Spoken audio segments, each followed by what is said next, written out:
20 जुलाई 1969 आज से लगभग 50 साल पहले अमेरिका एकलौता ऐसा देश बना जो इंसानों को चांद पे भेजने में सफल हुआ।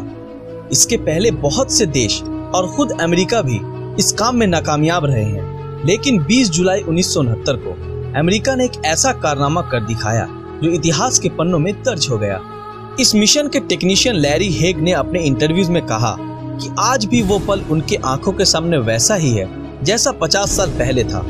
चंद्रमा की ओर पहला सफलतापूर्वक मानवीय मिशन अपोलो 11 यान के जरिए किया गया, जिसने चांद पे पहुंचने वाले पहले व्यक्ति नील आर्मस्ट्रांग और एडविन ऑल्ड्रिन को चंद्रमा की सतह पर पहुंचाया। ये अभियान अपोलो अभियान का 5वां और चंद्रमा पे जाने के लिए तीसरी और सफल उड़ान बनी। 16 जुलाई 1969 को भेजे गए इस यान में कमांडर नील आर्मस्ट्रांग, नियंत्रक माइकल कोलिन और चंद्रयान ईगल चालक एडविन ऑल्ड्रिन मौजूद थे। 20 जुलाई 1969 नील आर्मस्ट्रांग और एडविन ऑल्ड्रिन चांद पर कदम रखने वाले पहले इंसान बने और उन लोगों ने उस दौर में अमेरिका के राष्ट्रपति निक्सन का इंसानों को चांद पर भेजने का सपना पूरा किया।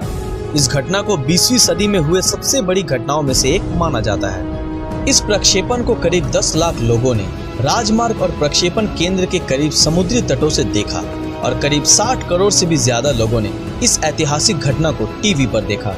अपोलो 11 अंतरिक्ष यान को सैटर्न 5 रॉकेट की मदद से 16 जुलाई 1969 को सुबह के 9:32 पर केनेडी स्पेस स्टेशन से भेजा गया था।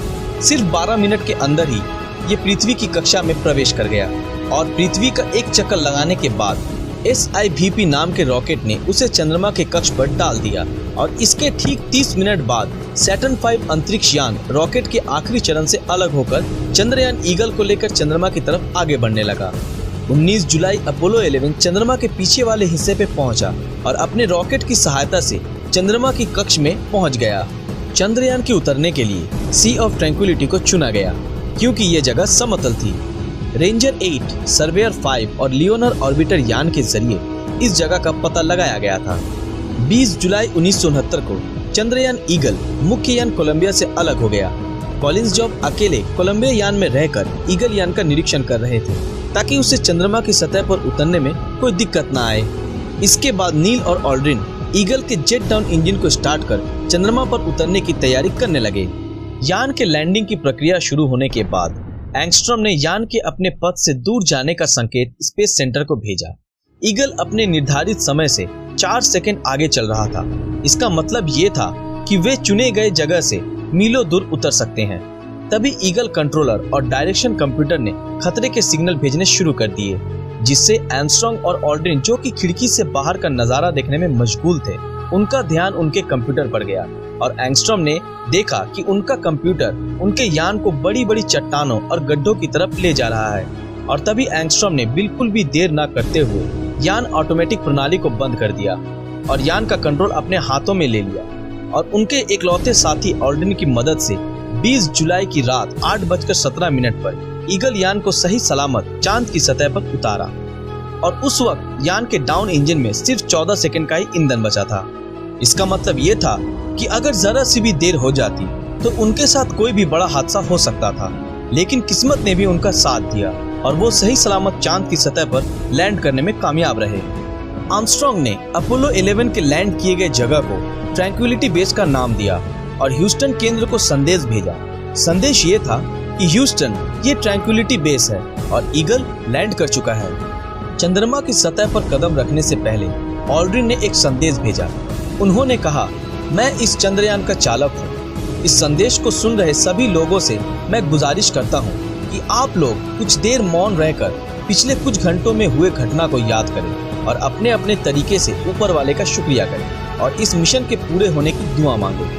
अपोलो 11 के लैंड के 6.5 घंटे बाद 21 जुलाई रात के 2:46 पर नील आर्मस्ट्रांग ने चंद्रमा पे अपना पहला कदम रखा और कहा, इंसान के लिए ये बस एक छोटा सा कदम है, लेकिन इंसानियत के लिए मानो ये एक बहुत बड़ी छलांग है। अगले 2.5 घंटों तक आर्मस्ट्रांग और ऑल्ड्रिन मिलकर तस्वीरें लेने, नमूने जमा करने और पत्थर जमा करने में लगाए। इसके बाद दोनों ने मिलकर early Apollo scientific experiment package की स्थापना की और अमेरिकी झंडा लहराने की तैयारी में जुट गए और इस काम के लिए उन्हें 2 घंटों से भी ज्यादा का समय लगा। इसके बाद तकनीकी बाधाओं और खराब मौसम के बावजूद चांद की सतह से टीवी पर सीधा प्रसारण शुरू हो गया, जो कि ब्लैक एंड व्हाइट था और जिसे लगभग 60 करोड़ से भी ज्यादा लोगों ने देखा। आर्मस्ट्रांग ने उनके ईगल यान की कुछ तस्वीरें भी ली, जिससे चंद्रमा की सतह पर उतरने के बाद के हालातों की जांच हो सके। इसके बाद उन्होंने धूल और मिट्टी के कुछ और सैंपल भी इकट्ठे कर लिए और टीवी कैमरे से आर्मस्ट्रांग ने चंद्रमा की सतह के चारों ओर के दृश्य भी लिया और इसके बाद दोनों साथ मिलकर कैंगरू की तरह उछलने का मजा लेने लगे। उन्होंने बाद में ये बताया कि वहाँ की मिट्टी काफी फिसलन भरी और एकदम पाउडर की तरह बारीक थी, जिसे उन्हें चलने में काफी दिक्कतें भी आई। उसके बाद दोनों ने मिलकर अमेरिकी झंडा लहराया और अमेरिकी राष्ट्रपति निक्सन से फोन पे बातें की। ऑल्ड्रिन यान में पहले वापस आए। उन लोगों ने बड़ी ही मुश्किल से 22 किलोग्राम सैंपल के बॉक्स और फिल्मों को पुली की मदद से यान में चढ़ाया और आर्मस्ट्रांग उसके बाद यान में पहुंचे। उन्होंने चांद की सतह पर बहुत सारे उपकरण, अमेरिकी झंडा और एक प्लेट जिस पे पृथ्वी का चित्र, यात्री और अमेरिकी राष्ट्रपति का सिग्नेचर और एक वाक्य लिखा था, उसे वहीं पर छोड़ आए। ईगल के कोलंबिया से जुड़ने के बाद पृथ्वी की ओर उनका सफर शुरू हो गया और 24 जुलाई अपोलो 11 पृथ्वी पर सही सलामत लौट आया। यान प्रशांत महासागर में जा गिरा और जिसे यूएसएस हॉर्नेट ने वहां से उठाया। अंतरिक्ष यात्रियों के स्वागत के लिए अमेरिकी राष्ट्रपति निक्सन खुद वहां पे मौजूद थे। उस शाम उनके सम्मान के लिए लॉस एंजलिस में एक पार्टी भी रखी गई, जिसमें अमेरिकी कांग्रेस के कुछ सदस्य, 44 गवर्नर और 83 देशों के राजदूत और भी कई बड़े बड़े लोग मौजूद थे। और इन अंतरिक्ष यात्रियों को अमेरिका का सबसे बड़ा सम्मान प्रेसिडेंशियल मेडल ऑफ फ्रीडम से नवाजा गया और वे रातों रात पूरी दुनिया में मशहूर हो गए। इसके बाद ये यात्री पूरी दुनिया में शांति का संदेश देने के दौरे पर निकल गए और उन्होंने 24 देशों की यात्रा की और करीब 10 करोड़ से भी ज्यादा लोगों ने इन्हें देखा। इनका नाम इतिहास के पन्नों पर स्वर्ण अक्षरों में लिखा जाएगा और हम उम्मीद करते हैं कि जब तक ये दुनिया कायम है, इनका ये कारनामा पूरी दुनिया याद रखेगी। आज के लिए बस इतना ही। आज का ये वीडियो आप लोगों को कैसा लगा, हमें कमेंट में जरूर बताएं। अगर ये वीडियो आप लोगों को अच्छा लगा तो इस वीडियो को लाइक और अपने दोस्तों के साथ शेयर जरूर करें। अगर आप हमारे चैनल पर नए हैं तो हमारे चैनल को सब्सक्राइब करके बेल आइकन ऑन कर दीजिए। तो मिलते हैं आपके साथ अगले वीडियो में और हमेशा की तरह थैंक्स फॉर वॉचिंग।